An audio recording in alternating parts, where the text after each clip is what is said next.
Worlds 2022 has the community in an uproar, criticizing Western players about their performances, and has driven some pros like Vulcan to speak out about it. This ongoing criticism forced Vulcan to the point of outcry when he tweeted a quote from a fan, Steve. Steve says, "Any pros are trash and don't have a good enough work ethic." From Steve, a Platinum 4 who never applied himself to be good enough at anything in life. Smiley face. He also followed up with a second blow, essentially challenging Steve to try and walk in his shoes. Later that night, he admitted to feeling like a prime target of all the criticism of being lazy gamers compared to the LCK and LPL players. He expands further, but the prompt is pretty deep, so pause here and check it out if you'd like to hear the rest of Vulcan's thoughts. Vulcan's not the only Western pro who's contributed to these conversations, as Humanoid also put into perspective for fans his experience with NA solo queue and how it was challenging.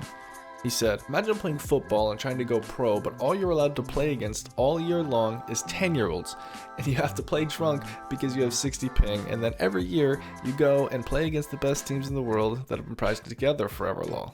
Humanoid did lay his perspective out well, and it does speak to the state of NA solo queue. But another side of the criticism questions perseverance and grit, to which LS had an interesting take on. He goes on to state that many pro players compare themselves to pro athletes and known grinders like Jordan or Kobe Bryant, yet their actions have cursed them with really lazy habits.